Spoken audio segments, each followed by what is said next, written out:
Good afternoon, students. This is Miss Austina, and let us continue with the next part of the chapter, that is thermodynamics.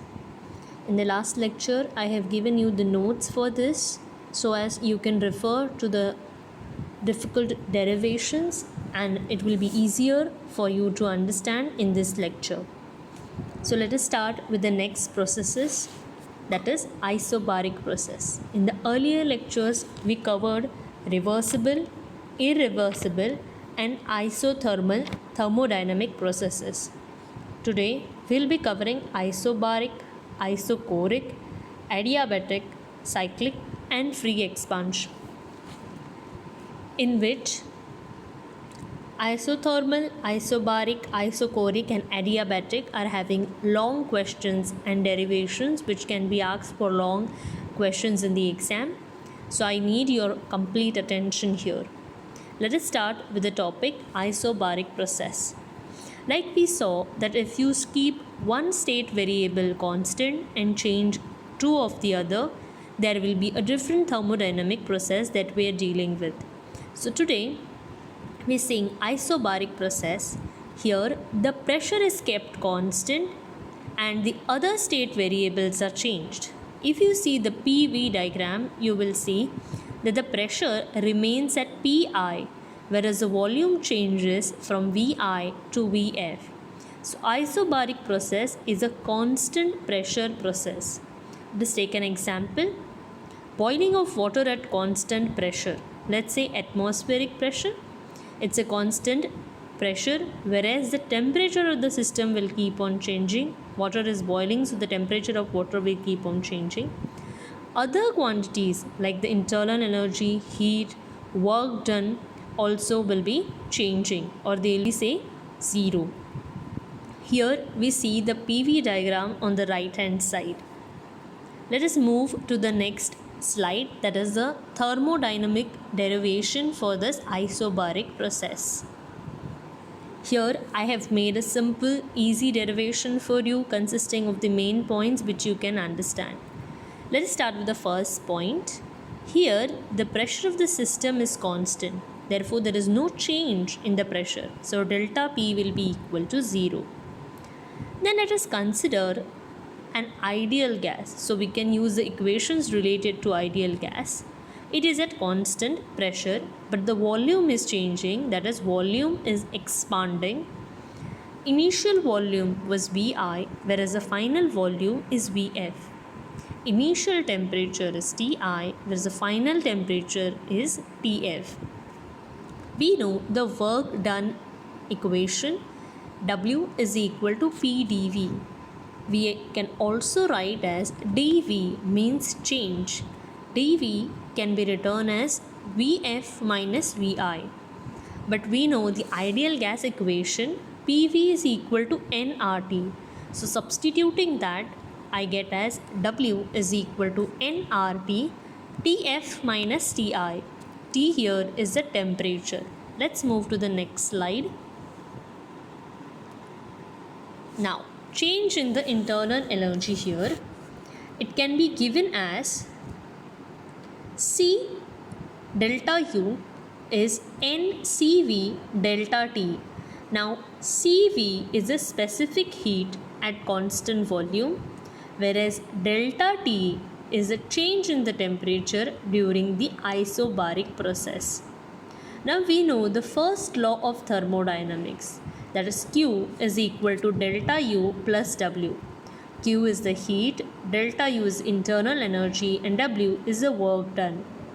Substituting the values of equation 1, that is W, equation 2, that is delta U, in equation number 3, that is first law of thermodynamics, we get as Q is equal to NCV Tf minus Ti plus nR Tf minus Ti. The common brackets taken outside. Then we have N as common. Cv plus Cr will give you Cp, that is specific heat at constant pressure. You can substitute those values and get equation 4. That is a thermodynamical equation for the isobaric process.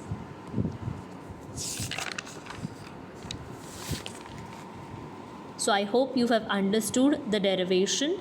Let's move on to the next process, that is isochoric process. Some important points here. Isobaric process was a constant pressure, whereas isochoric process is a constant volume process. Here the pressure changes from Pi to Pf, but volume remains the same, that is Vi.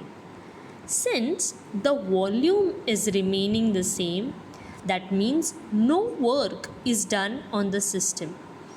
Hence, W will be equal to 0.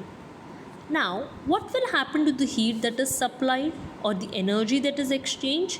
Yes, it will go totally to the internal energy, because we know Q is equal to delta U plus W.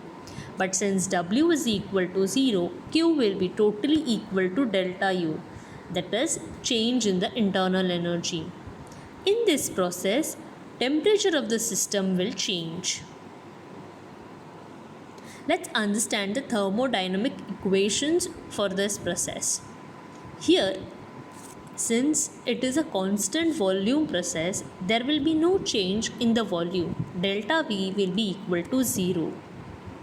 Also, the system does not do any work at all.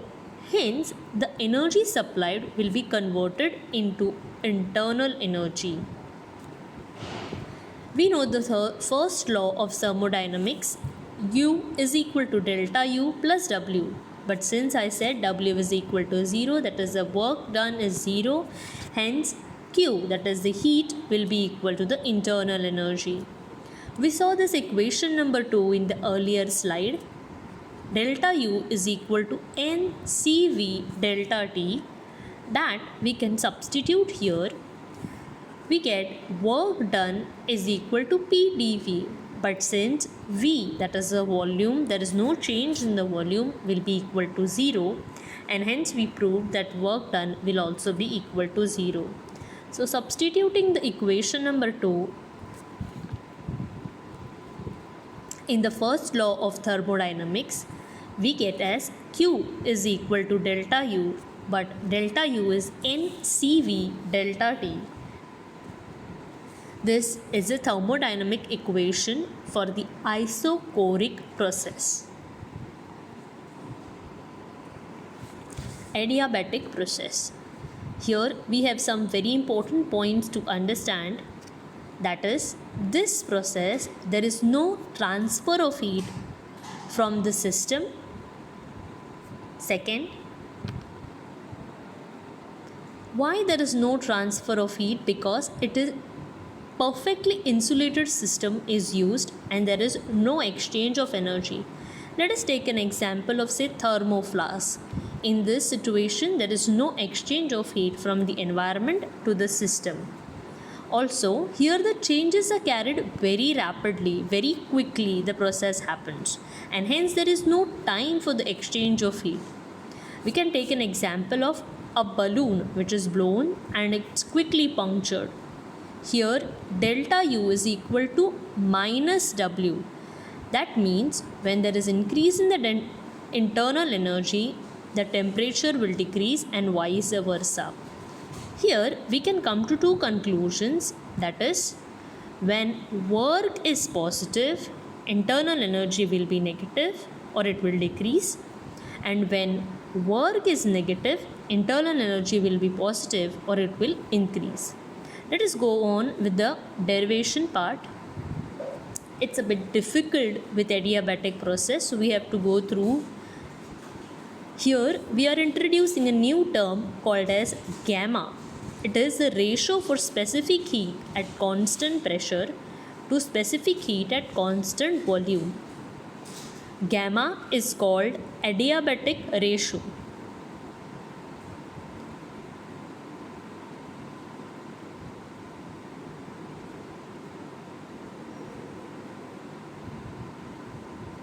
Here we see that in adiabatic process there is no exchange of heat. Hence, temperature and internal energy both will change. This we can write as delta U is Cv into delta T. We have seen this equation in earlier slides. Now, we know this from the isothermal process that W can be integrated from change in the volume Vi to Vf, and P dV can be written as C dV upon V. Integrating it further, we will get the equation number 5. Substituting the values for P and V, we get equation number 6. We know that PV is equal to nRT. Substituting those values, we get equation number 6. And we come to the conclusion, that is, when work done by the gas is greater, that is, the gas expands, naturally the gas will cool down. And when work done by the gas is less, it compressed, the gas will warm up. Let's go to the next point. Here we have the PV diagram of adiabatic process. Here you can see that volume changes from Vi to Vf, whereas the pressure changes from Pi to Pf.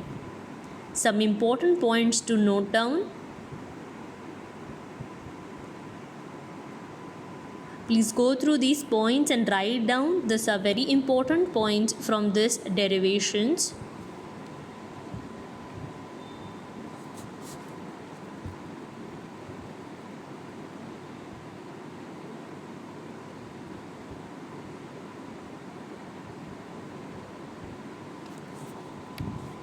Moving to the next process, cyclic process.